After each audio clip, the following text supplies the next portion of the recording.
Hello everyone, welcome to economics and banking classes by Kirti Goyal. ये कुछ details मेरे बारे में है। मैंने डबल एमकॉम किया है यूनिवर्सिटी ऑफ राजस्थान से एंड 2 टाइम कॉमर्स में नेट क्वालिफाई किया है। तो आइए देखते हैं हमारा आज का टॉपिक। हमारा आज का टॉपिक है reverse repo rate. Reverse repo की फुल फॉर्म होती है रिवर्स रीपर्चेज ऑप्शन। ये एग्रीमेंट कॉमर्शियल बैंक्स और आरबीआई के बीच में होता है। आपने अगर मेरी इससे प्रीवियस वीडियो देखी होगी जो कि रेपो रेट के रिगार्डिंग थी, उसमें हमने वहाँ पर ही क्लियर किया था कि ये सारे क्या है, मॉनेटरी पॉलिसी के टूल्स हैं। तो मॉनेटरी पॉलिसी का बेसिक एम होता है बैलेंस्ड इकोनॉमिक ग्रोथ को एंश्योर करना, जो कि हमारी कंट्री के लिए आरबीआई बनाता है। यहाँ पर कुछ कन्फ्यूज़न हो गया है स्टूडेंट्स को, उसे मैं क्लियर करना चाहूँगी कि आरबीआई ही हमारी कंट्री के लिए मॉनेटरी पॉलिसी बनाता है। चूँकि अभी हमारे 2016 में आरबीआई एक्ट 1934 में एक अमेंडमेंट किया गया था, जहाँ पर मॉनेटरी पॉलिसी कमेटी बनाई गई है। वो कमेटी क्या करती है कि मॉनेटरी पॉलिसी को बनाती है कंट्री के लिए। लेकिन मॉनेटरी पॉलिसी कमेटी का अगर हम स्ट्रक्चर ध्यान से देखते हैं तो हमें पता चलता है कि मॉनेटरी पॉलिसी के चेयरपर्सन हमारे आरबीआई के गवर्नर ही होते हैं, और साथ ही उनके पास में इक्वल वोट होने के केस में कास्टिंग वोट का अधिकार भी होता है। तो हम बोल सकते हैं कि हमारी कंट्री के लिए आज भी मॉनेटरी पॉलिसी बनाने की रिस्पॉन्सिबिलिटी आरबीआई की है, और आरबीआई ही मॉनेटरी पॉलिसी बना रहा है। राइट, तो आई होप ये कन्फ्यूज़न आपको यहाँ से क्लियर हो गया होगा। तो हम देखते हैं इसका प्रोसीजर क्या होता है। कॉमर्शियल बैंक्स के पास जब सरप्लस डिपॉजिट्स होता है, कैश होता है, तो उसे वो आरबीआई के पास डिपॉजिट करवा देते हैं, क्योंकि बैंक क्या चाहते हैं, अपने कैश पर इंटरेस्ट अर्न करना। तो आरबीआई उस कैश पर जो इंटरेस्ट कॉमर्शियल बैंक्स को पे करता है उसे ही हम रिवर्स रेपो रेट कहते हैं।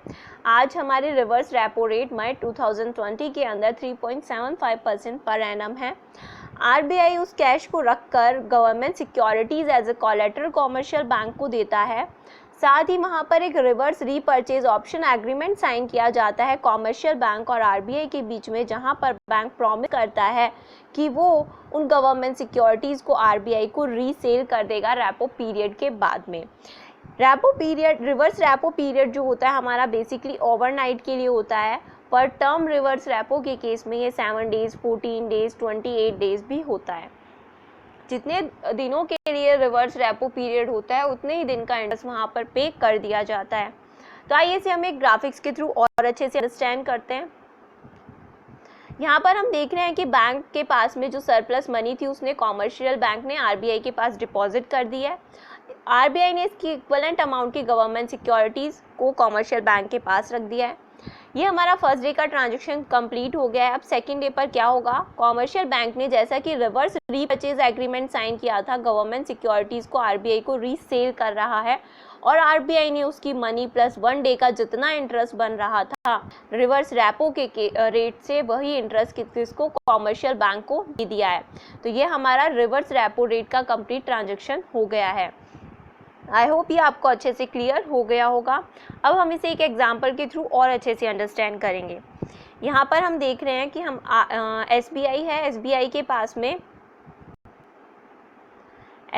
पास में एक्सेस फंड है 100 करोड़ इंडियन रुपीज़ का, जो कि उसने क्या किया है, आरबीआई के पास में रख दिया है। यहाँ पर एक चीज़ हम और नोटिस करेंगे कि एसबीआई क्या हो गया है, बायर हो गया है, क्योंकि उसने गवर्नमेंट सिक्योरिटीज़ 100 करोड़ के इक्विवेलेंट एसबीआई से ने क्या कर लिया, परचेज कर लिया है। और आरबीआई हमारा सेलर हो गया है, क्योंकि उसने अपनी गवर्नमेंट सिक्योरिटीज़ को एसबीआई को सेल कर दिया है। राइट, अभी हमारा फर्स्ट डे का ट्रांजेक्शन हो गया। अब सेकंड डे, एज पर दी रिवर्स रीपर्चेज एग्रीमेंट, एसबीआई को गवर्नमेंट सिक्योरिटीज़ जो कि आरबीआई ने एज ए कोलेटरल रखी थी, आरबीआई को रीसेल करनी है, और आरबीआई ने उसकी मनी प्लस 1 डे का जितना रिवर्स रेपो के रेट से इंटरेस्ट बन रहा था वो किसको दे दिया है, कॉमर्शियल बैंक को दे दिया, यानी एसबीआई को दे दिया है। तो हमारा इंटरेस्ट बन रहा था 3.75% की रेट से 1,02,459.016 इंडियन रुपीज़, जो कि आरबीआई ने एसबीआई को दे दिए हैं। राइट, तो ये हमारा इंटरेस्ट था, प्लस 100 करोड़ इसमें ऐड कर दिए हैं। आई होप ये आपको अच्छे से क्लियर हो गया है। नेक्स्ट हम देखते हैं कि इसका हमारी इकोनॉमी पे क्या इफेक्ट आता है। तो जैसा कि हमने रेपो रेट के केस में देखा था, रिवर्स रेपो रेट का भी वही काम होता है, क्योंकि ये भी मॉनेटरी पॉलिसी का टूल है कि बैलेंस इकोनॉमिक ग्रोथ को एंश्योर करना। तो जब इन्फ्लेशन हमारी कंट्री में बढ़ रहा होता है, तब क्या करती है आरबीआई कि जैसे उसने रेपो रेट के केस में किया था, वो क्या करती है, रिवर्स रेपो रेट को भी इंक्रीज़ कर देती है। अब रिवर्स रेपो रेट को इंक्रीज़ करने से क्या इफेक्ट आएगा?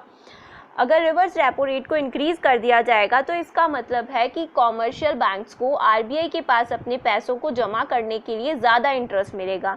अब सोचो, कॉमर्शियल बैंक को आरबीआई के पास पैसे रखने का ज़्यादा इंटरेस्ट मिल रहा है तो वो जनरल पब्लिक को पैसे नहीं देंगे, यानी कि मार्केट की लिक्विडिटी कम हो जाएगी। जो किसने अब्जॉर्व कर ली? कॉमर्शियल बैंक से आरबीआई ने अब्जॉर्व कर ली इनडायरेक्टली, राइट। तो क्या होगा, मार्केट के अंदर इंटरेस्ट रेट्स इंक्रीज हो गई।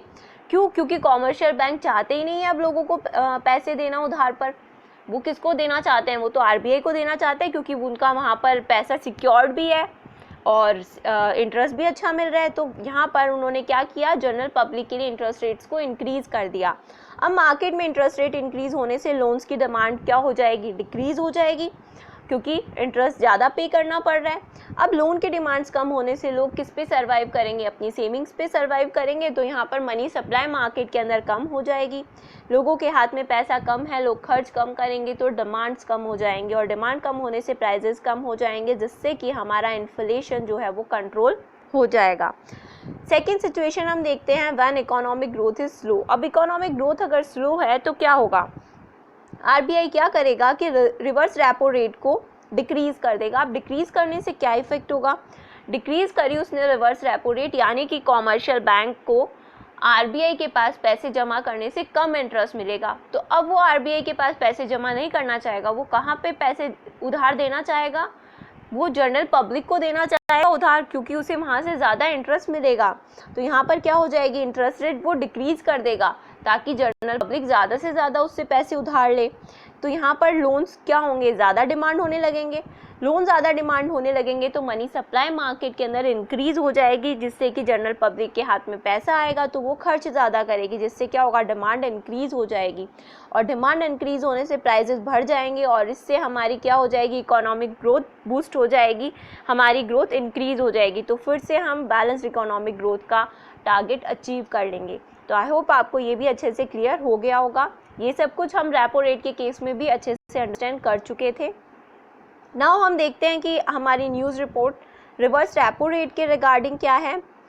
ऑन 17 अप्रैल 2020 क्या बताया था कि हमारे रिवर्स रेपो रेट जो है वो 3.75% हो गई है, यानी कि 25 बेसिस पॉइंट का रिडक्शन कर दिया गया था इसमें, ठीक है। और यहाँ पर एक इन्फॉर्मेशन हमें और पता चल रही है कि हमारे आरबीआई के गवर्नर कौन हैं, शक्तिकांत दास हैं। तो मिस्टर शक्तिकांत दास ने 25 बेसिस पॉइंट का रिडक्शन करके हमारी रिवर्स रेपो रेट को 3.75% कर दिया है। अब रिवर्स रेपो रेट को रिड्यूस क्यों किया है, इसका भी आंसर आप ही देंगे मुझे कमेंट सेक्शन के अंदर, तो आप मुझे बताइएगा। और अगर आपको ये वीडियो यूज़फुल लगी हो तो please like, share, subscribe and press on bell icon for further notification. Till then घर पर रहिए, सेफ रहिए। थैंक